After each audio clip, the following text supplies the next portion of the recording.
Hello there, welcome to Prequel, Sequel, Requel, the show where we pick a film or a franchise and give it a prequel, a sequel and a requel with a panel of comedians and movie lovers as well. That's what they are. They do both of them things at once, multitasking. Tonight's film is Demolition Man, an absolute classic. Stallone, Snipes, they're here with us tonight. We're going to do this. Sounded quite good, that. Better than my usual intros. Right then, let's meet our panel. Let's not mess about tonight. Let's bring our panel in. He's here every week, first of all. He's a comedian. He's an improviser. It's Eddie French. Hello, everybody. Hello, Chris. Hello. You all right? Yes. Are you all right? Yeah, good, thanks. I had a lovely time yesterday afternoon watching Demolition Man. Oh, yes. Proper good fun to watch. Great film, great choice. Our special guest picked this week, so we'll get to that in a minute. Fine. He did great last time with his choice and his choice today, so we'll have him back again. All right. Speaking of having him back again, we've got our next panelist. She's here every week. She's an improviser and a comedian, and I think she does a bit of dancing as well, if I'm not mistaken. It's Natalie Smeaton. You are mistaken, but I'll go with it. That's fine. I've seen you dance with a pint in your hand before. That's what I meant. I saw you dance. We were in Edinburgh that year, and we went to see those children do the Blues Brothers songs. And, oh yeah, there's a lot of dancing there. Yeah, you were dancing then, yeah. Yeah. When we thought Jake were going to fall off the stage and kill everybody because he was a big boy, wasn't he? He was a big lad. He was a big lad. Yeah. I was sat there trying not to be vocally rude. Yeah, I thought they did well. I enjoyed it. Yeah, I enjoyed it. How's your week been, Nat? You all right at work? It's been a lovely week. Yeah, I've been working. It's been quite busy, but still in and out of the shop a little bit. But yeah, I'm all right. Yeah, it's been nice. Cool. I had my hair cut, so I've got my fringe back. But I couldn't be bothered to straighten the rest of it, so you can't see the rest of it. Well, it looks magnificent, don't you? Thanks, babe. Thanks, babe. It's all right. Looks great. New you. Look Speaking of looking great, we've got our special guest this evening, our final panelist of the evening. Now, he's done the show before, as Eddie said. He did Big Trouble in Little China with us. He picked that film. Great choice there. He knocks it out of the park with choices, to be honest, this guy. Yeah. He's a comedian, improviser. He's a streamer as well. He's got thousands of views on Twitch all the time. Let's just bring him on. It's our old friend Pip Mason. Here he is, look. Hello. Here he is. You all right? I'm back. You can't get rid of me. He's back.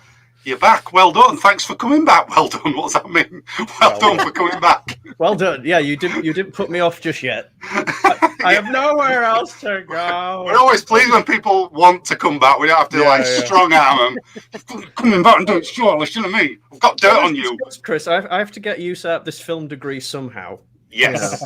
Yes. That's what film degrees are for, isn't it? Panel shows. So exactly. You know. Broadly speaking, yeah, 12 grand well spent. No buyer's remorse. That's all.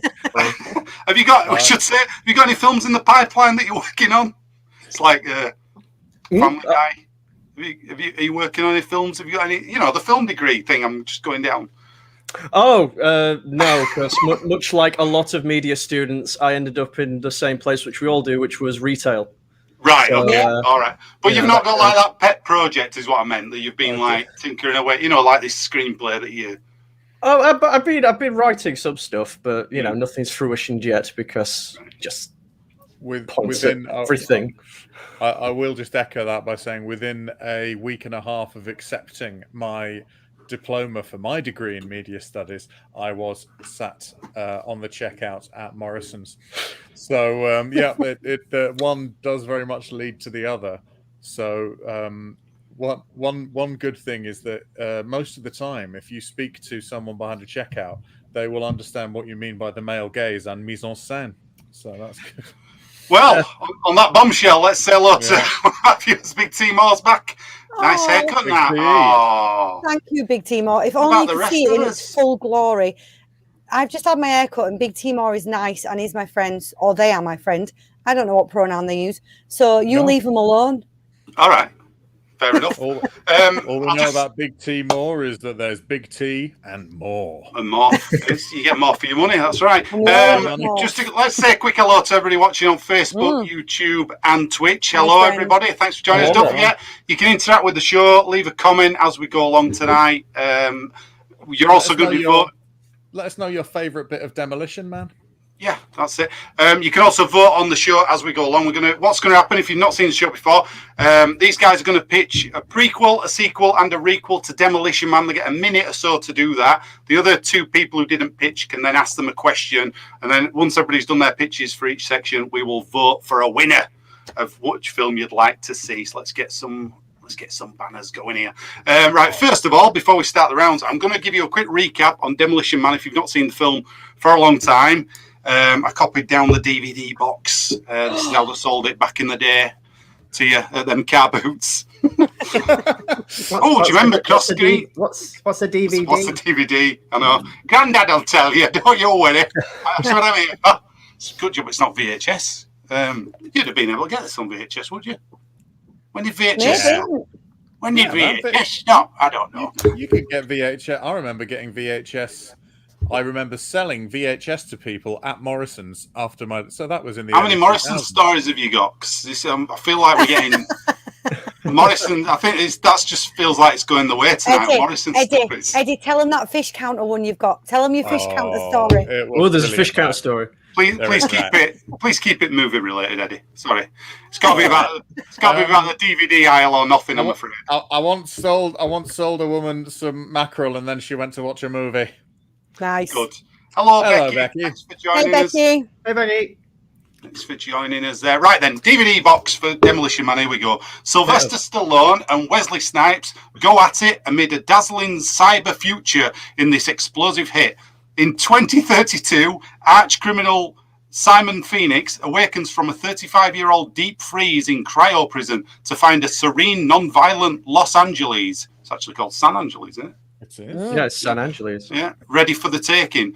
Unable to deal with Phoenix's brutal 1990s style, officials seek an old-fashioned cop to fight old-fashioned crime. They revive Sergeant John Spartan, unjustly serving a cryo prison sentence because of his last encounter with Phoenix. There you go. Good movie. A lot of cliches in there as well. Movie. You've got some really funny stuff as well. The 3 seashells, as we know, to use to go to the toilet. We never find out what that's for. But it's one of the biggest mysteries in film history. I read the trivia on Movie Database. We might as well deal with this now. Apparently, 2 of them are to grab. What? Yeah, 2 of them are to grab. You grab underneath you. You get it all out, and then the last one's to clean up and scoop. What does gravity not take care of? Well, maybe in the future you're eating certain kind of foods that make it a bit harder to get you. I can't show you without. No, please don't. I mean, to be honest, I also know a few things about a plant-based diet, which they appear to all be consuming. It's not that different. I mean, you got your serious. You got your seashells. That's me working out. Right. Oh God, he's written a diagram. Your plop's going down there. Look. Yeah. You're grabbing like those machines at the arcade. And your final ones to go point right way. The peristaltic motion of the sphincter muscles in your colon will take care of that for you. Hey, I didn't write the movie. I'm just going to stop us before we say sphincter again. Can we just move on? All right, let's move on. Although I will say, in my bathroom, I do have a little shelf where I have 3 seashells because of this movie. So, Do you use them when you don't use them. They are decorative. Always wanted to know. You found out Big T more now, without a trip to A&E. No longer need to put themselves in danger there. Oh yeah, you don't be like ramming the seashells up there. That's like no. Why would you need 3? Also, do you just collect your own from the beach, or are there sort of no, the specific. If you saw in the movie, they're like really nice silver. They were very nice. They were nice. I'd wipe my ass with them. Yeah, but you say that about everything you think is good. I think this is taking a turn. Let's get on to the prequels this evening. Chris wiping his mouth on a napkin after a lovely meal. Oh, I'd wipe my ass on that. Hello, Terry. Hey, Thanks Terry. for joining Hi, us. Terry. Let's do the prequels and let's get on with this. So I'm going to give you a minute on the clock. Eddie, you're going first for this. Cool. So Demolition Man prequel, please, whenever you're ready. Mm-hmm. Shahina Myriad Phoenix and her husband, Doomcock Phoenix, want their son to blend in. Already saddled with an exotic surname and white hair, they name him Simon so no one notices. He grows up taught to be ashamed of his more flairful exterior and tried to be moulded into a model, dull citizen. The internal struggle rents his mind asunder. One day he tries to lean into his extroversion and express himself through the medium of loads of fireworks. Due to boisterous error, Phoenix is caught in a massive explosion that causes a severe trauma to his head and makes his mental go full bonkers evil. He is no longer ashamed of his name or his hair. Okay. So Nat and Pip, you can ask Eddie a question about his epic there. Put him on the spot. See if you can find some plot holes. Do what you need to do. Oh, there might be a few. Yeah. Okay. Well, initially, Doomcock. Yeah. Is that a traditional Christian name? Well, no, you see, because he's not raised by traditional parents. His parents are, I think they're probably, their parents were like Haight-Ashbury hippies, bit too much acid, bit too much of the indulgence in the 60s that led to the violence of the 70s. And therefore, when it came through to the 90s and a guy in his sort of, early 30s or whatever would be, or late 20s, early 30s, they tried to, they were the acid casualties that ended up going on to, vote in Ronald Reagan and stuff. So they tried to take their youth and extroversion and sort of narrow it down, trying not to be the hippie offspring that they were. Wow. Well, yeah, that totally makes sense. Yeah. Just say a quick hello to Martin because I missed him out. I don't know why his comment didn't come up just before it came up just before Becky. I didn't see it. Sorry, Martin. Rude. There we go. I know it was rude of me. Go on, Nat. Then have you got a question? Yeah. So I'm assuming that he has a gang of friends who get into all sorts of comedy scrapes with him in the run up to his fireworks accident. Does he have that gang? Do they die in the fireworks accident, or did they become his evil henchmen? Well, he doesn't really work well with other people, as we've seen. He's rather, he's very quick to murder, and so he's trying to be sort of a model citizen. So he's trying to make friends. He's trying to ingratiate himself, but his friends are a bit more interested in the Phoenix part rather than the Simon part. This was mainly because this sort of mainly stemmed from. I'm fascinated by him because his surname is Phoenix and his name is Simon, which is the least frightening. It's there's a character in DC Comics whose surname is Dragon, and his first name is Richard. It just sort of doesn't really. So these sort of blends of really, really exciting names and sort of an IT guy's names. They sort of I like that. So it's so I think there'll probably be some. He'll be told when he comes out of his coma or whatever, and they go, oh, and by the way, little Timmy Johnson, he died in that firework explosion, and then he'll start giggling and make racist noises at tourists walking past, like he does in the film. Yeah, well done for bringing that up. There is a horrible racist bit with Wesley Snipes. In this film, but let's not talk about that. Let's have a bit of fun instead. The worst part is that it looks improvised, which is maybe that's why I went to jail. It wasn't tax fraud. Maybe it was severe tax fraud. Yeah. So in that case, well, like as the film starts in the far-flung, distant future of was it 1996? Yeah. We see that Los Angeles is just like a burning hellscape. Is that as a result of an amateur fireworks display gone wrong then? Yeah, I mean, Los Angeles just lost the ability to safely treat fireworks. Just kablamo. Right, cool. Okay, let's move on. Nat, it's your turn, please, for your prequel. Here we go. So, the 1970s 442 Oldsmobile car with the bucket seats was very beautiful, and it knew it. After a brief film career acting as a possessed 1958 Plymouth Fury Christine and a few adverts, it was able to retire with grace and pay for extra protection like super tough car steel and mega hard parts, so it would live for a very long time.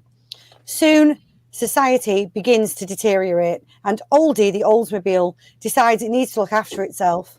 It gets spikes in its wheels to stab looters like them in Greece, and it electrifies its hood. Plus, it changes its screen wash to sulfuric acid to burn rioters' faces right off. It's doing okay until 2010, when the big one hits and Oldie falls into the sewers. Thinking all it's lost, it resigns itself to rust away till some Mad Max-looking guys in the sewers find him and restore him and make him ready to be driven again. Okay, wow. All right. So, Pip and Eddie, you can ask Nat a question on a car-centric movie, I'm going to say. What sort of mileage does Oldie get? Well, he's an old car. He's from the 70s, so it's not a lot at all. You know, it's probably he's a diesel guzzler. Especially with all the upgrades, I expect that'd take a toll on the fuel. He's a lot heavier because he's got so much like steel and acid and spikes and shit in him. So you don't get a lot of mileage out of a full tank, I'm afraid. No. Okay. In that case, as an offshoot of that, do you think that my Fiat Panda would be in the running to play Oldie in the film? If it was willing to go red, get wheel spikes, and work out at the gym 3 or 4 hours a day, then I can't see that being a problem, personally. Did you have an idea then? Lightweight thing? Like a cartoon. I didn't realise that I turned it on at a really weird time, didn't I? Yeah. That's what I think. But you know what, Eddie? We'll get your car to audition. It's fine. Make him audition. No favours. Yeah. You can, that's what go through the process. I'm pretty sure my car wouldn't want to. I don't think my car's interested in nepotism. No, Fiat Pandas aren't, are they? They're notoriously fair cars. And you try making one shag just to try and reproduce, they're rubbish at it. Yeah. We're covering a varied amount of topics tonight already. We're going extinct. Being fanciful now. Sorry, carry on. You got a question? Would there be room for other sort of famous cars to make cameos? Like, would Herbie maybe show up in the background? Yeah, so I think that we're going to get Oldie to reprise their role as Christine, because I think if Oldie's in the sewers getting restored, probably the bad guys would have Christine. So he's going to reprise that role. So we'll see Christine. We'll definitely see Herbie, but I think we're going to see Herbie. Herbie's going to be like Oldie's like funny sidekick, and then he's going to end up getting like horribly crushed and burned to death. And Oldie is going to be cradling him in his wheels. And he's going to avenge his death, which is why he's determined to live forever, so he can run down the punks who did it in the riots. Can there be a bit where Oldie's driving around and then there is a car in it with an adult skeleton and like a little child skeleton and like a big dog skeleton on the bonnet, and then it's like, like somebody I used to know, and it would be like Cujo. Yeah. We'll do Cujo. We're also going to get all of the wacky races in there, and the Ghostbusters, like the Mystery Machine. Mystery Machines come in. Yeah, the Scooby Gangs come in. Yeah, they can all be there. Night Rider, get them all. Imagine how cool it would be if halfway through the scene where they've come out of Pizza Hut and the people are stealing the food, suddenly in the background the DeLorean appears in a blaze of flames, the doors open, they look out, they realise they're in the wrong year, they get back in and they disappear again. So it's going to be tiny cameos like that. Yeah. All right. Cool. Sounds good. Actually, Nat brings up an important point. There are. Is it about Morrison's? No. We've already discussed it. We discussed it off air. There's two versions of Demolition Man. One which features Pizza Hut as the only franchise, and one which features Taco Bell as the only franchise. Now, I assume Pip knows why. Chris may well know why. I don't know why there are two different versions. Why? Go on, Pip. Because at the time, I think they thought us Europeans weren't familiar with the chain of Taco Bell, so they changed it for one that we would be familiar with. That's exactly right, yeah. Which was Pizza You Hut. didn't know. I did know. I bloody knew that. We were talking about it before we came on, actually. Although, as I say, I have never seen the Pizza Hut cut. I have only ever seen the Taco Bell cut. I mean, the Taco Bell version's better because they're not dubbed on the Pizza Hut version. They go, hey, do you want to go to Pizza Hut? Yeah. I watched the Pizza Hut version. It's really badly dubbed. Yeah. Especially because the food that they put in front of them is quite clearly Tex-Mex. So it's not a pizza. Yeah. But some of it is a bit round. That's Pizza Hut. I don't think it helps that it was really awkwardly done. As you say, it's proper, really badly dubbed. They must have known when they were making the film they were going to have to do that. So why did they say Pizza Hut so many fucking times? It's like they say it like a stupidly, long amount. They say it loads. It's crazy. Well, you just go Taco Bell, Pizza Hut. Do they go, well, we're just going to go to dinner for pizza, and then we're going to go back there anyway. What would you like to eat at? What would you like to eat at? Pizza Hut. Yeah. They're just and they've got like a few signs everywhere as well that they've obviously had to go in afterwards on these tracking shots and match them up, because there's a couple where they look a bit off. You're like, oh my God, why don't you make it easy for yourselves? Anyway, don't matter. Let's do your prequel pit though. Let's get to you. Here we go. Come on. Okay, weirdly enough, that actually ties into my pitch because I know, serendipitous there.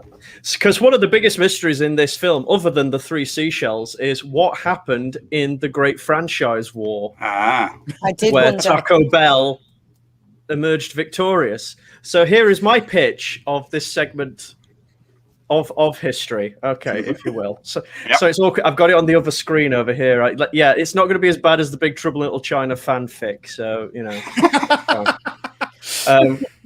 Okay, so prequel. Aerial reconnaissance has observed that the McDonald's army, which has pulled back from a sector of the Big Mac Taco Supreme front in northern France, is not a retreat, but has made a strategic withdrawal to the new 99p value meal line, where they are waiting to overwhelm the Taco Bell forces with artillery. In the Taco Bell trenches, with field telephones lines cut, two young lance corporals, William Schofield, played by George McKay, a veteran of the subway front, and Tom Blake, played by Dean Charles Chapman, are ordered by General Einmore, played by Colin Firth, to carry a message to Colonel Mackenzie of the 2nd Battalion of the Beef Chalupa Regiment, played by Benedict Cumberbatch, calling off a scheduled attack the next morning that would jeopardize the lives of 1,600 men, including Blake's brother Joseph, a lieutenant. We follow the pair and their harrowing race against time across the raging battle lines of the fast food franchise war, all viewed in one seamless integrated camera shot directed by Sam Mendes. Okay. I don't know why, but I think I might have seen something like this before. I doubt it very much, but yes, it's definitely, I feel, Oscar worthy.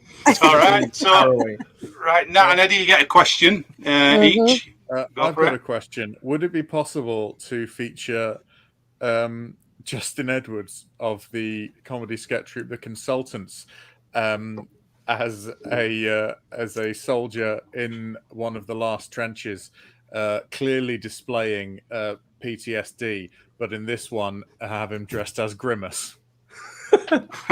Well, yeah, why the hell not? Like, I'd actually assume that they would have Taco Bell uniforms and, KFC uniforms and Burger King uniforms. So I imagine that the admiralty of the McDonald's army would probably just be like Grimace, Hamburglar, Ronald McDonald. Ronald McDonald, yeah. He's the general, isn't he? He's the...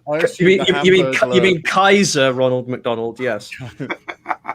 Your country needs you. All the normal uniforms would be the workers' uniforms, wouldn't it? With the stars on. Yeah. The badge with the stars. I mean, that's still quite military in a way, isn't it? Yeah. Having the stars and stuff. Well, because, I mean, I always assumed that the Hamburglar ones, they're a bit more stealthy. So they'd be like the SAS or something. They'd be like sort of a special sort of elite unit.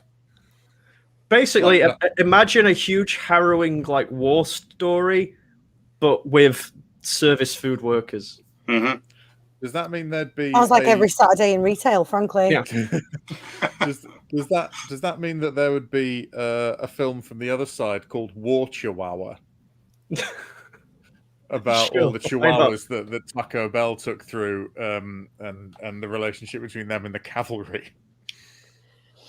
I would pay tens of pounds to see a cavalry charge. £10. Can we just be honest? Chihuahuas are so evil. That's the only reason Taco Bell won. Let's be honest. They wouldn't have won without Chihuahuas because they are the devil's dog. They had a little Chihuahua mascot for a time, didn't they? Yes. Nat, Taco Bell. have you got a question? I do have a question, and it's a very serious one, actually. At any point, will we see, even briefly, the cast of Olo in this? Sure. They could represent Prière Manger. They can do that. Yeah. All right. Fair enough. Yeah. I was going to say that Pip's film is loosely based on 1917. Of course, Olo is set in the Second World War, but it's fine. But it's a war. You do realise this is a prequel to Demolition Man? Yeah, like I say, what are you talking about? This is a prequel to Demolition Man. Yeah, come on, man. Give him a break. I take war films a bit more seriously than I realised. Apparently, I'm very sorry, Pip. Can you guarantee me that at some point as well there will be a painting of the Madonna with the big boobies in a subway uncut 12-inch subway roll that they've got to get somewhere?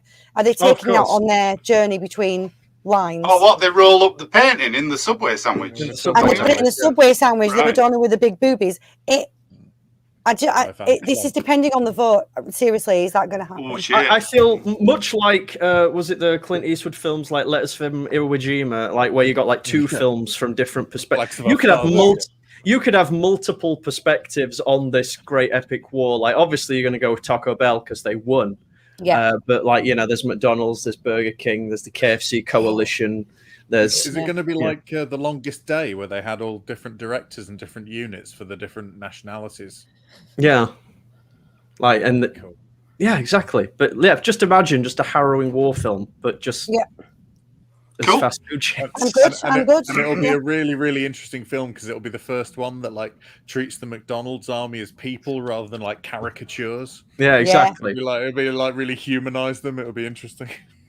Okay, we got a message there from Martin saying this was a movie I discovered Dennis Leary in. All right, okay. Which interesting, Dennis Leary in this. How old is his character supposed to be? Because he talks like he remembers everything from 1996. Yeah, he's only like 28 or something. Yeah, well, anyway, he's one of those. He's one of those edgelords that read a history book. Yeah, and then it's like, okay, you don't have to defend. You don't have to explain it. It's fine. It's fine. Hey, I want to eat red meat. I want to drink beer. It's like you weren't alive when those things were legal. What do you know of it? Yeah. But anyway, it doesn't matter, does it? It's all a bit of fun. Right then, so let's get to the voting section. Here we go. So those of you playing along at home, you can vote on your favourite prequel. I'm going to give you a quick recap on what you just heard. I'm going to try and sum it up if I can. Here we go. Eddie's prequel was so basically. I don't know the names of it. Doomcock. That was the surname, was it?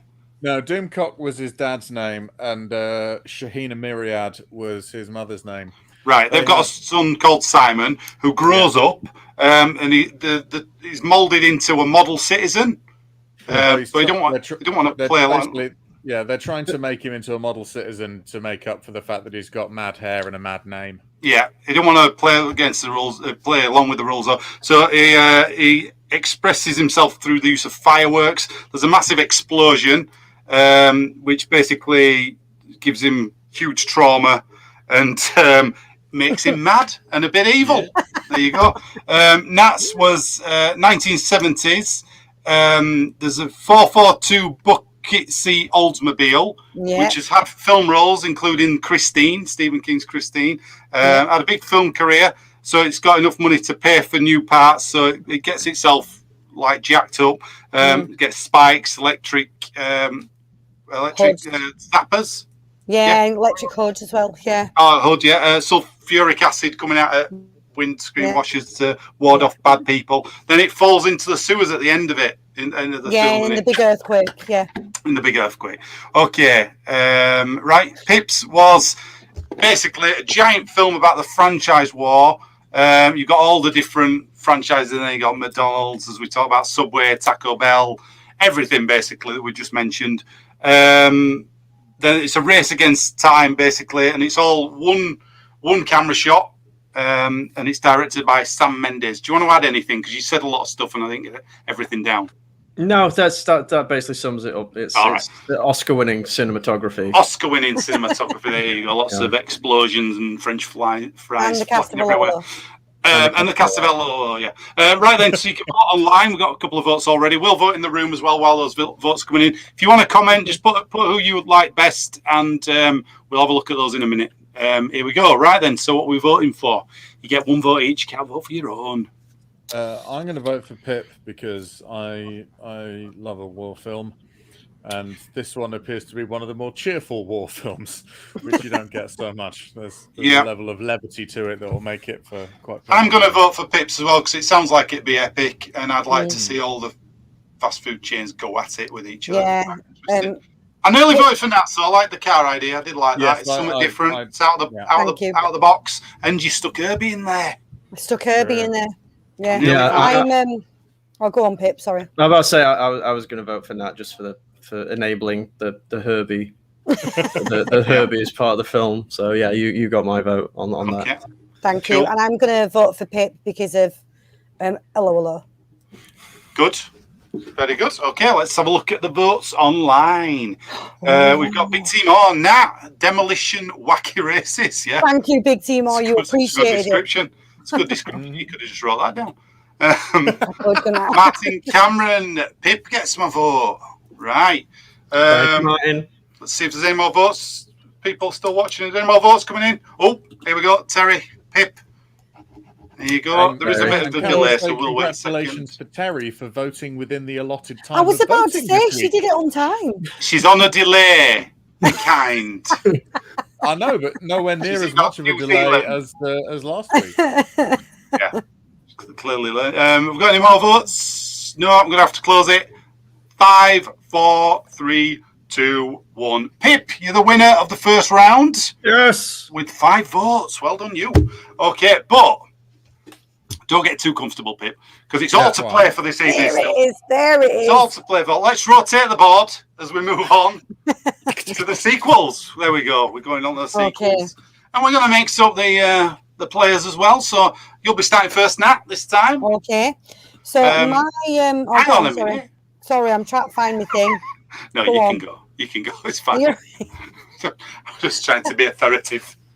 It didn't work, but okay, we'll go with your sequel now whenever you're ready. Thank you. So mine is based on Associate Bob, who was Glenn Shaddick's character, you know, the guy from Beetlejuice, and the guy in the kimono who follows Earl around. So Associate Bob was doing very well until the stupid idiot cop from the past ruined his life.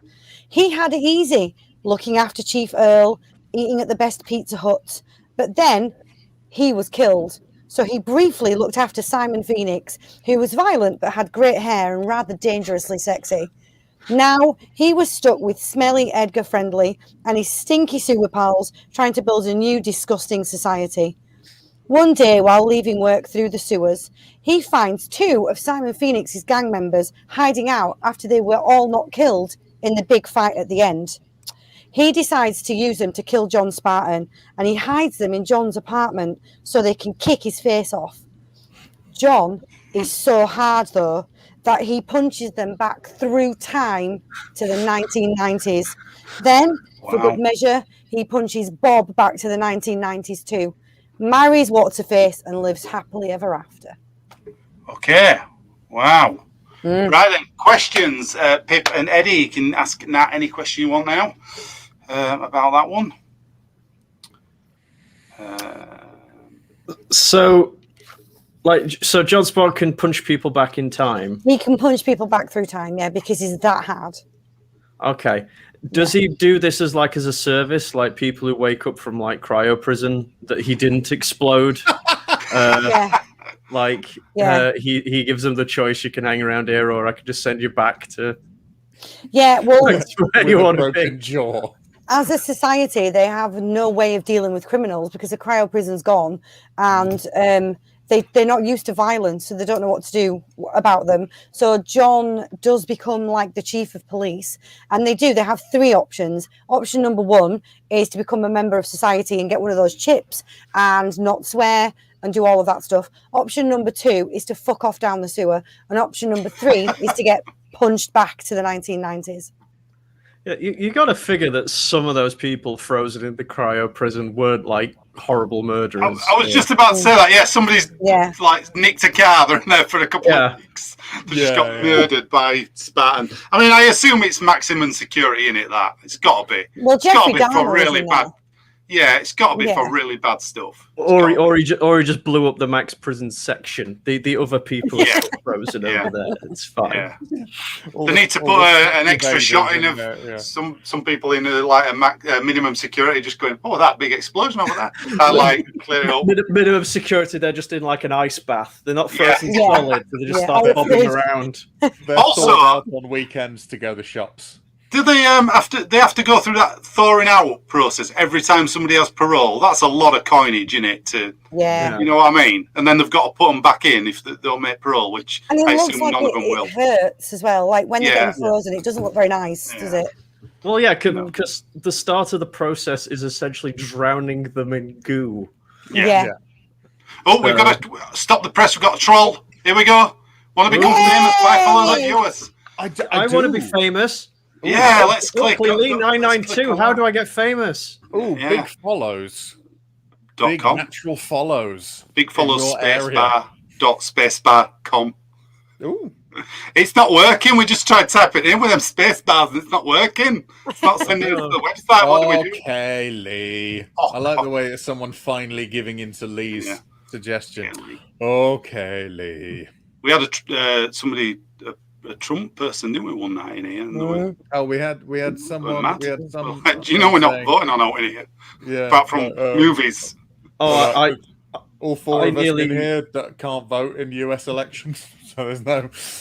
I nearly crapped myself one time on stream when someone came in with the user handle "assault rifles are good." It's just like, oh god, oh god, wow. sir, this is not the stream for you, sir. Like, oh, no. Martin's just clicked on a link. No, Martin, what are you doing? Oh, Martin, what are you Martin. Oh, you're a victim of the internet. Oh dear, we'll never see him again. Oh, we tried to help you. Initially, I thought the username was just like a troll bit, someone doing a bit, and then I clicked on the account later, and it's like his user picture is his truck. So it's just like, oh no, you're real. You're real. So okay, where are we up to? Questions? I think we've done them. We've done both. I think Eddie, can you ask a question? Oh shit! He's famous now. It worked. Oh, mate! Oh, yeah. Oh, well done, man. Well done. I've heard of Martin Cameron actually. Yeah. Oh wow, it works. Well, that makes sense. We will take the piss out of so-called trolls now. Have you got a question? I don't think I do, to be honest. All right, we'll move on then. That's fine. Oh, Surf Dude's here. Hi, Hello. Surf Dude. Hi, Surf Dude. Good to see you. Everyone? Fine, Everyone's good. Yeah, everybody good. We're all good. Having a great day. Nobody ever says how that. are you? How are you, Surf Dude? He'll tell us, or they'll tell us. If it's, we'll get there. Right then, okay. Pip, it's your turn for your sequel to Demolition Man. Okay. Here's just a... To be honest, I had a few ideas. I didn't know which one to go with, so I went with this one. Okay, here we go. Set 20 years after the original, John Spartan has long since retired from the police force and now longs to pursue his now mentally conditioned dream, opening a line of successful tailor and dressmaking stores. However, one major obstacle stands in his way, far more dangerous than Simon Phoenix ever was, the San Angeles Fashion Week. Can John keep things together and create the ultimate dress to demolish the judges and audience of the prestigious San Angeles catwalk, or will he resort to using firearms and explosives like the good old days? Wow. Okay, Wow. got you. So Nat and Eddie, you can ask you questions. Oh, straight in. I've got one straight away. I'm inspired by this. So will there be a Meryl Streep style Devil Wears Prada magazine editor in this that he's got to deal with? Oh, of course. I imagine that's his nemesis. He's trying to make like haute couture, and she's just. Can it slagging him please off be all the Meryl time. Streep? Are you casting Meryl Streep? Who else would it be? Could she also be, just as an extra twist for you, Simon Phoenix's daughter? Or Sandra Bullock's mum? Well, or both. Whoa. Yeah, but I can just imagine it she's like being really like cutting with remarks about his latest fashion line, and he's there just with like a gun going like, yeah, like shaking. Yeah. It's so easy.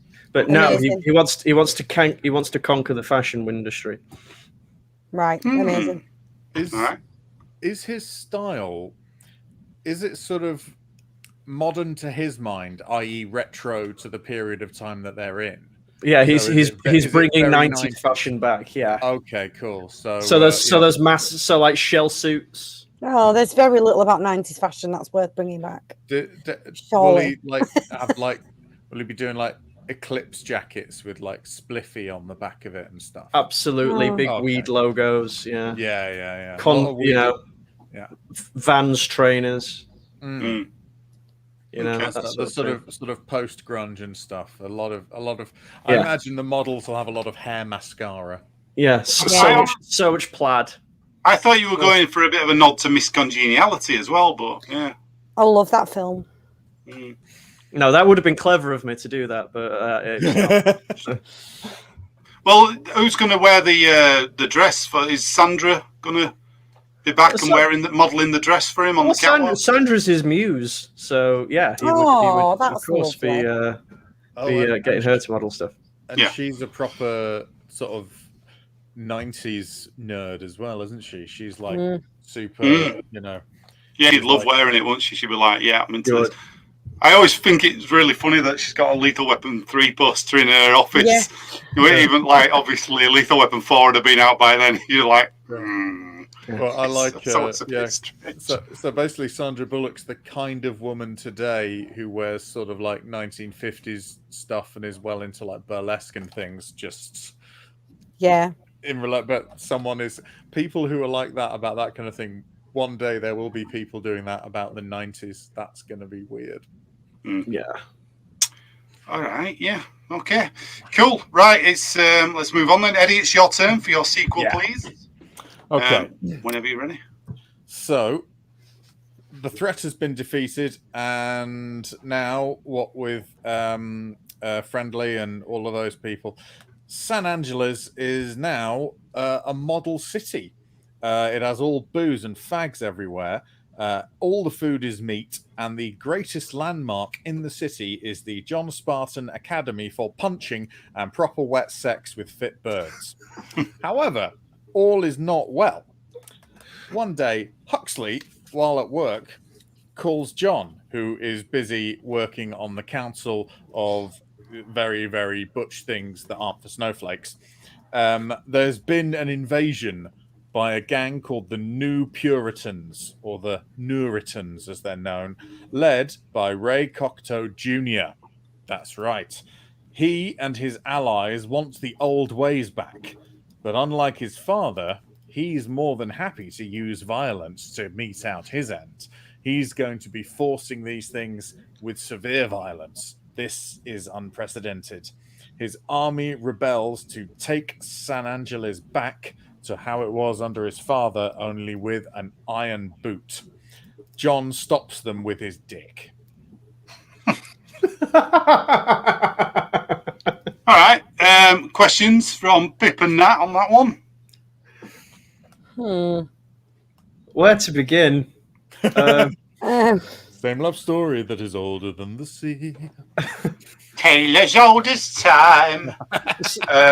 So what's a stereotypical module in the Academy of Wet Sex? For a start, up close and personal, none of this sitting in dressing gowns opposite one another with visors on. Weird head stuff, Yeah, all that kind of stuff. We're not doing PS4 VR sex, please. We'll leave that for the charming independent game Moss. Now, what is going to be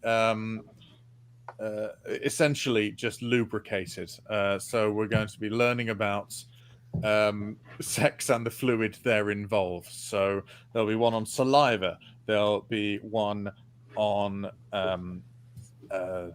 self lubrication. There'll be one on semen. Digging himself into an hole. There'll be one on spittle. Here's a shovel. There'll be Here's one on various artificial lubricants. There'll be one on doing a big wee on each other. Because there'll be one on Morrison cleaning products. Well, I mean, I just use baking soda and vinegar for most things, which can, using a quart of warm water, be used as a douche, but only in the 50s. I've forgotten what the question was. Is Wow. there any more questions? No, I suddenly don't have any questions. I'm fine. Questions, yeah. Good. Can you take a minor in dry sex, or is it exclusively wet sex? Well, I mean, why are you encouraging him? I mean, you can have a minor. I'm curious. To be honest, I needed an adjective for the word sex because I think, while sex is hysterical, adding any adjective makes it even funnier. But I didn't think it out as far as you wanted me to, so that's why you're getting these answers. Okay, that's fine. All right. There's one in drizzled sex. Don't ask him. Let's do some voting. I'll message. I'll direct message you later, Eddie. Sign off for the course later. We need to move on. I'm sure it'll be worthwhile. Sign up to my OnlyFans, and I will explain everything. I think OnlyFans is in trouble in it. I read early. I think so. What? I think they've suddenly realised that it's just a fucking cesspool of people. There's some really questionable shit on there. Yeah. Maybe they should have a look. Yeah, TikTok will be next. Right then, okay, let's do the voting then. So that was the sequel. So vote in the comments, and also I'll give you a quick recap if you need it. Here we go. Nats was about Associate Bob. His life's been ruined, obviously, after the first film, the events of the first film. He's now with Edgar, trying to rebuild society back up. But yeah, it's that really. And he finds two of the old gang members, old Simon Phoenix's gang members, two of them. And they'd set out to kill John Spartan, but John Spartan punches them through time back to the 90s. And he also punches Bob back through time as well. Yeah. Then he marries Sandra. Yeah. And yeah, it's nice. Nice ending. Pips was 20 years after. John Spartan's retired. He's opened tailor and dressmaking. Well, he's opened tailor and dressmaking stores. But the biggest thing of his career is taking place. It's the San Angeles Fashion Week, and he's got to make a dress, and everything's riding on it against his rival that could be the daughter of. Either Demolition Man Wears Prada. Yeah, there you go. Demolition Man Wears Prada. Good. Eddie's was San Angeles is now a model city. Meat, cigarettes. The John Spartan Academy for punching and wet sex is open. There's a gang that raised up, and it's head by Ray Cock. What's his second name? Ray. Cocteau. Junior. Yeah. Right. And they're called the Newitons. Is that right? The New Puritans or the New Puritans. Right. Okay. Sorry. Yeah. And they decide to. They want to take back San Angeles to how it used to be, but they're going to use severe violence to do it. And John Spartan defeats them with his dick. We didn't find out how he did that. It would have been a valid question, but I think it's fairly self-explanatory. Smacks him around with it. All right, cool. Okay, you can vote now then for your favourite one. We'll vote in the room as well, so you get 1 vote each, obviously. What are we going for? Devil Wears Combat Boots. I think that's Pips. Yeah, I have to see a movie where Sylvester Stallone takes on San Angeles Fashion Week and Meryl Streep. I have to see that. I want to see a sort of a slightly harassed and stressed out Sylvester Stallone talking out of one side of his mouth because he's got pins in the other half, just holding them in while he's working on a tailor's dummy. I think that. You've got the mental images right there. I'm going to vote for Eddie because of the punching and Wet Sex Academy. I would genuinely be quite. Do you have any literature? I'll send you the course booklet. The prospectus. Yeah, the prospectus. Yeah. I'm going to actually vote for Nats. Right. Thank you. Because you had me on the phrase punching them through time. I like that. I got a visual when you said it, and sometimes I just go with visuals. I thought it's a great idea. It's a great idea punching people through time. It's different. Do you know what, Nat? It's new. I've never seen anybody get punched through time, and I want to see it. I would have voted for Pips, but that just clinched it for me. I'll make it for you. So if Pip had punched some people through time in his, Yeah. That's fair enough. I'll know next time. Next time. Yeah, it's fine. Right, let's get some votes online. Okay, big team. Was going for Pips, Demolition Man to the Chris Spartan Swimby. But vote goes to Eddie. Oh, come on, where's these votes? People are watching. We need some votes in though. It's all about the porn, isn't it? Come on, where's these votes? It's not porn, it's educational. Yeah. We need a vote here, or else it's going to be a tie for 2 people here. No. Come on, Terry, where are you? Get your votes in. There's more people watching. They're just not voting. They don't want to put the names on screen. I don't think. I mean, I get it. John Spartan, you have been. What's it? You have been filed 30 credits for violation of the morality statute. Yeah. Oh, there you go. It's too hard, Eddie. Hey, that's what she said. That's how he defeats them. Any more votes? That's it. We're going to close it off. 5, 4, 3, 2, 1. Votes are over. Eddie, you've won that round. I won with that. That's amazing. I can't. No offense, but I can't believe you beat Demolition Wears Prada. Well, hey, I voted for Demolition Man Wears Prada as well. I'm just shows you the level of. Yeah, even the cats are bald. I mean, don't insult viewers. Sex sells. No, sex sells. Yeah, that's why I've got my pussy on screen. Hey. Too many times have I woken up after important voting and found the outcome to be utterly baffling for me to ever be surprised by the outcome of a vote, even be it one on this show ever again. Yeah, so, fair enough. All right then. Let's go on to the requels. It's all to play for still. Let's rotate the board. Let's rotate the players. Pip, my friend, you're going first this time for your requel. You ready for this? Okay. In terms of like a reboot, overall, I do think Demolition Man is fairly faultless. Unfortunate dated racial stereotype to one side.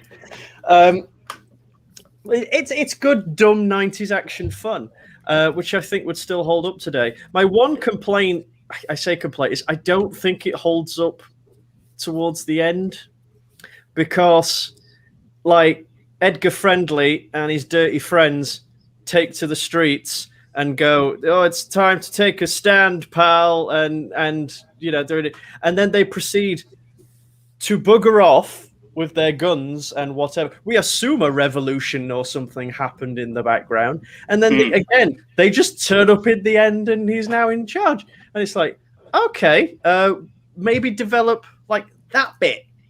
Yeah. A little bit more, because it's just a bit weird how, we're going to have a revolution, and there's no revolution. He just goes and blows up a prison. But ultimately, I just developed that a bit more. I would reboot it probably with John Cena instead of come on. And let's go the whole hog, and because it's good, dumb 90s action fun, have it written and directed by James Gunn. James Gunn, okay. Cool. Right then. You're right there. There's no real resolution to any of that, is it? And it's weird.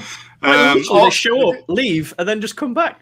I also found out that the scenes with his daughter in it, because he mentions that a couple of times, doesn't he? In the film, he goes on about his daughter, and you go, where were that going? Because it's never mentioned again. But then, they cut some scenes. She was in the underground, apparently. Also, my film would have the Burger King cut. Oh, interesting. Just to keep things fresh, Okay, yeah. And confusing. It's a shame Phil doesn't do this show anymore, because he'd have done like one set in the Northeast, and it would have been the Greg's cut. Yeah. Parmo. You're joking. Well, yeah, Parmo but Parmo's independent. We're talking about a franchise here, so. Well, he'd have made a franchise for Parmo's, wouldn't he? I don't think I intended this to be such a big talking point, Chris. I was just doing you brought it up. You brought it up. You fucking started it. Yeah. I don't know what I've done to upset you recently. I really don't. If I have done something, do let me know, because this is just getting weird. You haven't. It's fine.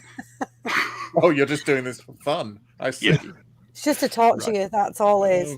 You did bring it up though first. Anyway, right. Let's keep going. Questions. See, I'm lost my place now. Yeah. Questions. I have a question. Will the revolution scenes be quite harrowing and realistic, or will they be like sang and like Les Mis? I am straight imagining it like Les Mis. Oh, right. Very over dramatized, Well, there's no need for violence, because it's going to be the easiest revolution ever, because the society is not used to violence. So in fact, that's probably what happened. They literally just walked from one end of the city to other, and it's like, we're in charge now. Awesome. Yeah. All singing. Brilliant. That's all I wanted to know. Yeah. David Leary can sing. We'll bring him back. It's fine. He might be the appropriate age now to actually remember the stuff he's talking about. Yes. So. Right. Cool. Did you ask a question, Eddie? I didn't, but mine was going to be loosely relating to Les Mis, because whenever someone says the word revolution, that's where my mind goes to. Mm-hmm. Can you hear the people sing as we go to Burger King? Yeah, sing it. Oh, nice. What kind of man likes armor hot dogs? Yeah. Very good. Right then, cool. Okay. You could have done a musical reboot. Now you're saying that. Could have. Anyway, let's see what everybody else has done though. So, Requels, Eddie, your turn. Yeah. This isn't. It's not so much a reboot, because apart from a couple of things like Pip mentioned, there's not really a massive amount to change, because Demolition Man isn't the sort of film that requires fixing. It just is what it is. And so what I'd like instead is I'd like a new commentary track for it, in a new sort of remaster. But I'd like it to be in the style of the violence wing of the museum that Phoenix finds himself in. So I'd like there to be all of those little plot holes. Why are only jingles allowed on the radio? The seashells, all of these things. I'd like them explained, like when you go to a museum and you get the little headsets and you walk around and you look at the paintings or the statues or whatever, and they give you the information. I'd like it to be like that kind of a thing. So you can say, notice the swearing fines were brought in 2006 because of, or whatever, that kind of thing. So I'd like all of the lore and the history that we're missing out on filled in with a museum-style commentary track. All right. Sounds good. Pip and Nat, you can ask a question. Would it have an accompanying wiki page? that you could also access for further details? Oh yes, I imagine so, because there'll be there'll be a sort of PDF included, I shouldn't wonder. Of various essays and accounts. Who would be doing the commentary track? That's what I was going to say. Yeah, who are you going to pick to do it? It's got to be somebody good. That was my question too. Sigourney Yeah, Weaver. that was Sigourney Weaver. Sigourney Weaver. Wow. Because she does the international version of David Attenborough's Blue Planet and stuff like that. Right. Or Earth, or what is it, Life, or whatever. One of them, she did the she replaced David Attenborough internationally. So if she can manage to get Blue Planet, I think if she can manage to do the scope of Blue Planet, I'm sure she can do that. And why did she replace David Attenborough? Who would ever replace David Attenborough? It was for the American market. They just. I'm going to say they know who he is over there. Don't I mean, is it? They just said, "Oh, we're going to get someone else to do it because we don't think Americans are going to. The only voice is going to be an old whispery British guy." So they're after that alien money, weren't they? Lies. Yeah. Is it still marketed as David Attenborough's life, like Planet Earth? Because it's like, why does David Attenborough sound like a bird? I'm not. Sigourney Weaver's Planet Earth, but it's crossed out really poorly. Yeah. I don't know. I imagine it was like called BBC's Blue Planet or the BBC's Life on Earth or something. They spent all the money getting it, so the company. I imagine it was just every time there was one species being attacked by another, they just wanted her to go, "Get away from her, you bitch!" Yeah. All right. But Sigourney Weaver is my answer. Good answer. Okay. It is a good answer. Is that the questions done? I think it is. That was my question, yeah. Yeah, Nat, it's your turn then for your recall, please. All right. So I loved watching this movie. I enjoyed it nearly as much as Commando, which was my absolute favourite. It was brilliant. So Demolition Man has come a very close second. I know that'll upset Sylvester Stallone, but, you know, them's the breaks. So but what I was really into was the fact that obviously there's a lot of punching and it's a love story in the end, but I felt that the love story was probably more between Simon and John than it was really between the others. So I want this to be from the point of view, so it's a POV movie, of Stallone and Simon Phoenix's biceps. So, yeah, because they clearly got big man crushes on each other. And I think that this story can be told just through their fights and through the narration of their biceps. And, you know, like they can be fighting and then it can get a bit cuddly and a bit wrestly. Like it can be that type of thing. So I want to see the clear man crush develop between these two before he gets frozen and his head kicked off at the end.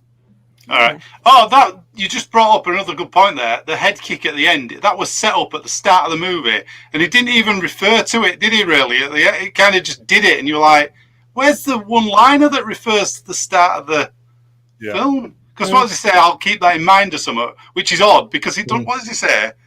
Sorry, I didn't want to hijack. I'd forget my. I'd lose my head if it wasn't attached. Or... And he goes, "I'll keep that in mind." You're like, what? That doesn't make sense, does it? I'll keep that in mind, what you've just said.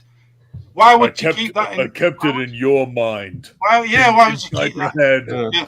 I kept in mind what you said, and then he boots it off, Oh, fucking hell. It's just, they always set that stuff up, and then you think there's going to be a payoff, obviously.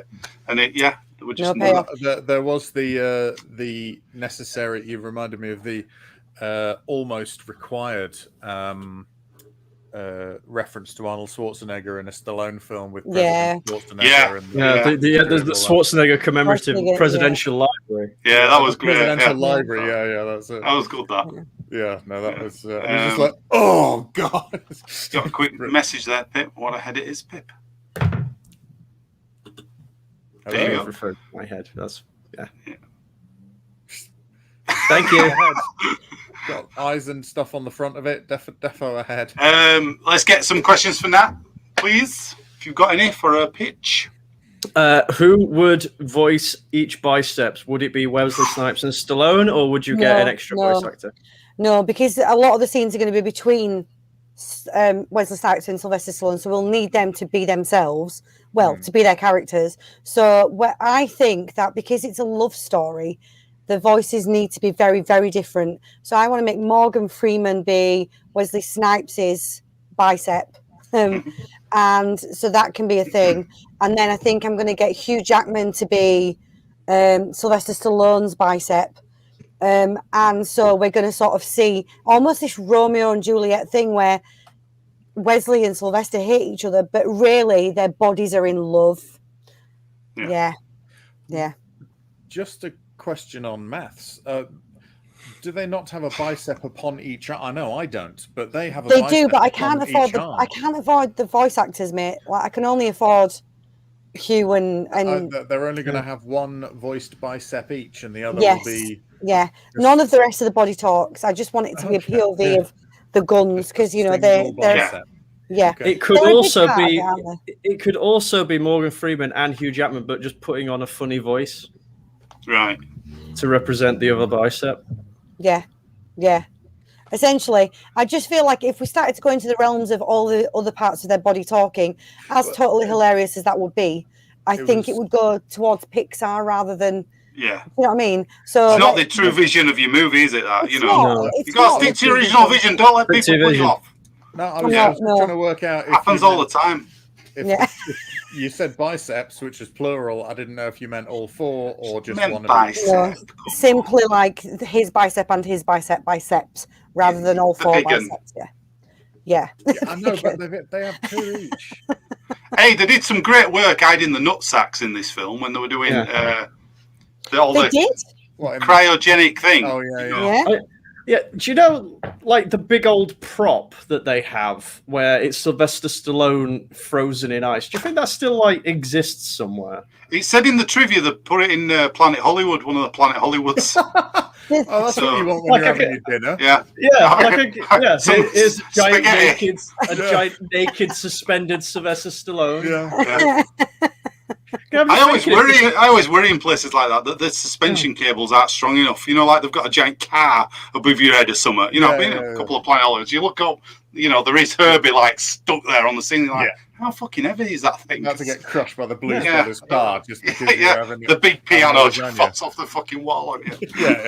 Well, it's just if that prop's still around, I don't know. I think you could use that as quite a nice like coffee table. You just just a naked Stallone in the middle of your room. I wouldn't mind. Well, it'd be a talking point, that's for sure. People come round. A friend of mine did buy a fiberglass Han Solo in carbonite, full size, in order to make into a coffee table. I'm still unsure that he's managed it, but he bought. You'd hope there'd be another piece of glass over the top, else it'd be a really unstable cup of coffee you're having, wouldn't it? You like that? His hands up like that. You could put like a potpourri bottle or something. That is a good, that's a good point. It was really thin. It didn't have like the chunky bit on the side, so he was going to build that up and then put the glass over the top and have that as his coffee table. They used to have one in what was that bar at top end of town? That retro bar, Fab Cafe. They had one in there. Yeah. But then what happened? Because it town being Leeds for anyone watching. Sorry, Leeds. Who isn't just friends top with end of town. Top end of Leeds. I think we were right. Not Leeds, Alabama. They've got them in other. I think they had one in every Fab Cafe. I don't know. Anyway, we're giving Fab Cafe loads of mentions, but it's dead, isn't it? There anymore. Yeah. It's gone. The Phantom Menace pinball game, which was very good. Nice. I once. Do you want a story about no? Yeah. Once in very quick. Once in Fab Cafe, right? I went for a pee. I was at the urinal. I looked down. There was a giant rat. Right, it run into the cubicle, and I went and told the barman. I think I was with Nathan Webb. Not in the urinal, weren't separate. Although that'd have been fine. I've known him a long time. Fine if he wants to come for a pee with me. Anyway, that's a side story. Went and told the barman, and I says, "There's a rat in the toilet." He went, "No, there ain't. No, what are you on about?" I went, "There's a rat in the cubicle in the toilet." I have never seen anybody work so fast in my life. The guy walked in, all casual. literally the door went, and he was straight back out, went and got all the barricade stuff, and just like did the door open. He came over and went, "You guys are all drinking free for the evening." Like, oh my yes, God. we are. So yeah, giant rat. Well, on the plus side, you know, the rat was toilet trained, so yeah, it knew where to go. I think I It didn't spooked have it to as use a well. cubicle. I think it was washing its hands and I spooked it. Yeah, should I just give it a mop? Surely. Yeah. Put So it there to you work. go. Fab Cafe. Sorry, I took us on We there. went back in the week after. The rat was the manager. Yeah. Really weird. It's true. Right then. Anyway, let's do some voting. It's voting time for the requels. This is where all the votes count. Now here we go. Right. So get voting. I'll give you a quick recap on what you've heard. So requels for Demolition Man. Pips was he said it's a fairly faultless film in all. Holds up pretty well. The only complaint is it doesn't hold up at the end. There's no solution. No resolution to Edgar and his mob going off. They just go off, and apparently everything's sorted out without seeing it on screen. You'd have John Cena in it, is that right? James Gunn would be director now, and it'd be the Burger King cut instead of Taco Bell or Pizza Hut. Okay. Eddie's would be a new commentary track, and it's basically told like a museum tour, I guess. So you find out about why jingles are popular to listen to. What about the 3 seashells? We find out about that. You find out about the swearing fines, everything like that. All the info you want to know when you're watching the film, basically. It's narrated by Sigourney Weaver as well, so pretty good. Nats is basically just a love story between Simon and John's biceps. It's told through the POV of the bicep. And it's voiced by Morgan Freeman and Hugh Jackman as the bicep each. There we go. So let's get voting online. You've heard the prequels. We'll vote in the room as well. What do we think? Eddie for me, because Sigourney Weaver. Had me at Sigourney Weaver, yeah. I'm going to go for Pip because, yes, there was a massive overthrow of a city. And it just happened over there. It just happened over there. Yeah, I'm going to go. I'm going to go for that as well for the same reason. Yeah, it's just not enough. I'm going to go for Nat because that sounds like a beautiful love story that I would love to see. And also, I honestly think if we have the 3 seashells explained to us, I think it would ruin the mystique. That is always the problem. It's the mystery. The mystery is what holds it together. It is optional. Yeah. Oh, that's right. I wonder if there must be. I wonder if there is a commentary track on the actual original version. Probably. Maybe. Yeah. Does Stallone do them? I didn't think he did them. Maybe he does. With the director or the writer or Sandy B. Sandy D. Sandy B. still gets asked occasionally by people what the 3 seashells is all about. Oh. She was asked about that quite a long time after this film was out. So let's have a look at the votes online. Big Team or Nat, as long as the movie has 80s some body talk. Yes, it will. Yes, it will, Big Team or. What's that in body talk? That's in Golden Child, I believe. Am I right? Let me know. Yeah. I'm not sure, so we'll find out. Yeah, it is. There you go. Oh, it's we've got a tie at the moment. If nobody else votes, people are watching. Are you going to vote? Anybody else? Could make a break. Or it could tie everybody. It's a close one. Everyone goes away winner. It's like communism. Oh, we've got a... Hey, thank you, Terry. Terry's voted for Nat. Thanks, Terry. If there's no more votes, I'm going to close it. 5, 4, 3, 2, 1. Done. It's done. Well, we do have a winner. And we have a winner... Oh, actually. Right, Nat won the round. Thank you. Which means this doesn't happen that often in the history of the show, but you've all won a round this evening, which means you're all winners tonight in my book. Literally, in my book, you're all winners. Yay! Wonderful. So that's nice, isn't it? What a lovely film and a lovely win for you all this evening. That's beautiful. It turns out the Demolition Men were the friends we made along the way. Yeah, beautiful. It just shows that extreme violence can bring people together in the world. So if you Yeah. take anything away from this tonight, take that away. And there is that funny bit where Sylvester Stallone shouts Phoenix so aggressively it sounds like penis. Right. Oh my god, he does. Yeah, it's really good. There's a few things. Oh, you know one of my favourite things? Right at the start of the movie, when they're in the helicopter going to the thing, the guy in the who's flying the helicopter does like the biggest piece of exposition-y dialogue I've ever heard in my life. He says something like, "Hey, it's a shame commercial flights don't land here anymore, isn't it?" Or something like, "What? Oh yeah. Why would you even say?" It's like these people will know exactly that. 68 days since commercial flights landed here, which would have helped us, except we can't because of this. Yeah, like the fact that Los Angeles was literally on fire in the opening scene is that maybe it's troubled. Yeah. Oh, I like his line as well. As he say, "Send a maniac to catch a maniac." He says it to him. Yeah. He says it when nobody else is around twice. It's like Literally. you are a fucking maniac, mate. You're talking to yourself. You're making up your own catchphrases Also, on your own. What was with the random naked lady calling him on the video screen? Because isn't Oh, it supposed to be yeah. quite a modest society or anything? Yeah, It's just you're like right. there's a random naked lady. Like, okay. Yeah, they Yeah. wouldn't need to. She wouldn't need to do that because they have the virtual reality. You're right. Yeah. Bit of a flaw. We there, thought isn't this it? was a film without plot holes. Yeah. Oh, It's changed it all now. Why Lethal Weapon 3? Why is the mean, poster Lethal Weapon 3? So it's weird. It is weird that I get. I'm not even. I get it every time as well when I watch it. I go, Lethal Weapon 3. I imagine. It's like, Well, Lethal why would Weapon you- 2's got to do with apartheid and stuff, and they probably just went, "Oh, we don't need to remember apartheid because that kind of thing would never happen in our modern world." So who knows? But why didn't they just put the Lethal Weapon 1 poster? It'll be because Lethal Weapon 3 were coming out at the time, won't it? It's free advertising for them. Probably, or that they might argue. I wouldn't necessarily agree, but they might argue that the joke being that the Lethal Weapon 3 was more readily available because the classic 1 and 2 harder to get your hands on. What about 4 though? I don't know. Had 4 been out? Or...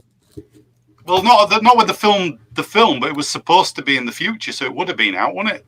She'd have had a box set. Yeah, but would it have got made because of it wasn't made when. Quality? Oh, Yeah. Yeah, because if they can't have music you're right. and they listen to jingles, what is there TV? So you're saying it's an alternate reality where it didn't get made, the film? You're right. You're right. Yeah. You're right. 1996, Los Angeles is on fire. Yeah. When did we'll have to go into this even more? We'll have to do a follow-up episode. No more films would have been made out of. When did Hollywood, Lethal Weapon 4 come out? We need to look at this. I want to find. I'll have a look when it came out. Just keep going. I'm going to. I think it was a bit late, but yeah. So I assume this is an alternate future. Oh, 1998. Oh yeah, what have been made? Nothing. What? Yeah. So this is speculative fiction where no film was made after about 1995. Yeah. Jeez. No film from no film from because Hollywood. Imagine, not only was Los Angeles on fire, but then the entire thing was hit by the earthquake, the big one. It's the perfect film now, this, because it's got to me every time that you've just done it. Now you've solved the puzzle of Lethal Weapon 3. Yeah. So if all music is now jingles, what do they do if they actually need an advertising jingle? What do they need to advertise? There's one of everything. Mm. There's literally there's one restaurant and everyone knows. Yeah, that's true. Right then, let's. We've done a good. It's been good this tonight. We've analysed the film as well and tore it to bits and put it back together. It's been good. Right then, so let's do some plugging. Pip, have you got anything you'd like to plug this week? Do you want to tell anybody about anything? You can find me on pretty much every social media known to man except TikTok. I don't understand it, which is on Twitter, Facebook, and Instagram at Housebroken Geek. You can find me on Twitch every Tuesday and Thursday evening at twitch.tv/Housebroken Geek. Got branding. Cool. Branding.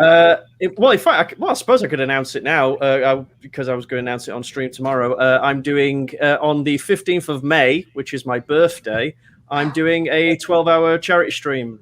Oh, Wow. all day. Where I'll be playing my favourite childhood game, Dungeon Keeper 2, all nice. day for Sheffield Children's Hospital as well. Oh, wow, man, that's brilliant. That's so excellent. I'll be doing that. Is on Saturday, the 15th of May at twitch.tv/Housebroken Geek. So that's what I'll be doing. If you put the link out for us, we'll put it in the in our group for you as well, the geek group, and tell everybody about yes. that. So, well, I'll grab it now while you're wrapping up. What time does it start? It's starting at midday and will end at midnight. Is the plan? So that's cool. That's awesome. What we're doing. Yeah, grab the link for us, and I'll put it on. I can put it on screen actually if you grab it now for us. That's yes. cool. Nat, anything to?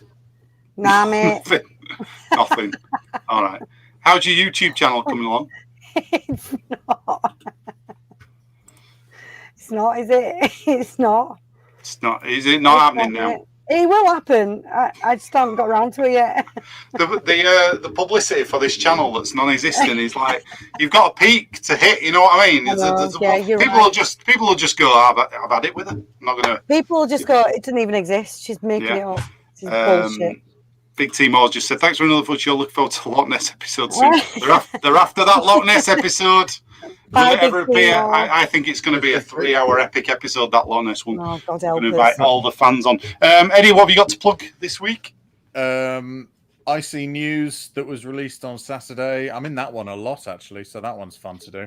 And Chris is in that often as well, and various other people. IC News podcast, very, very fun. Fire Breathing Kittens, 5th edition Dungeons and Dragons podcast. That's a hell of a lot of fun. You can have a look at me on TikTok if you like, at Make Way for Eddie French. And you can buy my music at bandcamp.com/Eddie French if you're the least bit interested in buying any original music. It's not funny, but it wasn't supposed to be. Okay, cool. Have you got that link, Pip? Yes, I've sent it you on the Book of Faces. Oh, is it on there? Right, I'm going to put it in here, but it doesn't matter. We'll sort it out after. I'll put it on our Facebook page. No, I've just learned that there is a private chat thing. So private chat, there we go. I'll get that for you. I can copy that, I think, and get it up here. I'll tell you quickly about our stuff as well. What else we got? We got a discount coming to check out podcast, which is every Friday. Is that right, Eddie? Every Friday. Yes, every Friday. New one goes out. I'm just trying to create a banner while I'm doing this. Should have just done it like that and then gone like that. There you go. That's your link. Right then. Well, so I got tomorrow night. I've got my radio show. What's the Score? 8 p.m. on Box Office Radio, where I play score music. Feel free to request songs, scores for that, and I'll get them played. Saturday we've got It's All Geek to Me. 8 o'clock with Rich and Nath. We're doing a Return of the Jedi retrospective on Saturday. And also Rob Girdler, our friend's coming in. He's going to make his Lego X-Wing live on the show. You shut up. I will shut up. Wow. Terry just said that. Let's get the working away, mate. Feel like them all. Oh, Terry. It's nice. It's nice.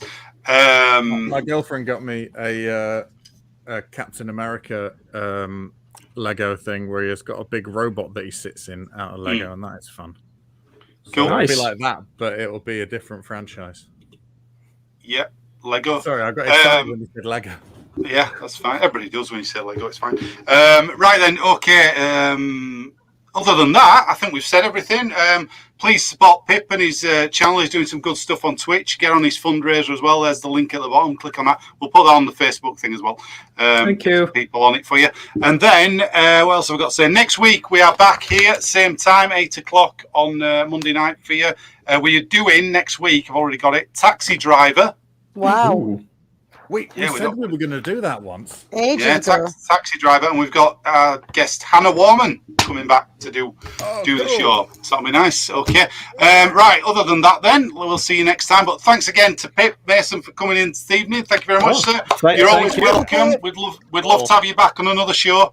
Pick another movie. Pick another movie. Come back anytime you want. You always pick a good one. You always pick a good one. Just pick a good one. Yeah. What's that, Pip? You want to do Xanadu? Shut up about Xanadu. No, Eddie tries to get Xanadu every week, and nobody's listening. Hang on a second, I need one because you always try to get people to do Loch Ness. Eddie Xanadu, I should probably pick a film. You should, yeah. Pick something really rubbish. Go on about it. Yeah. I bet you haven't got one at the moment, have you? No. Have a think. Have a think. I'll tell you what. You people to do Xanadu, Nat. You could announce it when you announce your YouTube channel, Nat. There we go. We'll work that. Yeah. Tell you what, Nat. When your first video goes up, you're allowed to have a film that you try and get. Yeah. Yeah, that's it. Announce it on. That could be your first video. Announce it. Right then. And no, Terry, it won't be White Chicks. Oh no, Terry, stop it! No. I know a few people who like White Chicks. Terry's one of them. Right then. Okay, that's it from us. We'll see you again next time. Thank you very much for joining us this evening. Really love having your comments and you joining us on here. Thank you so much. We'll see you again. Bye.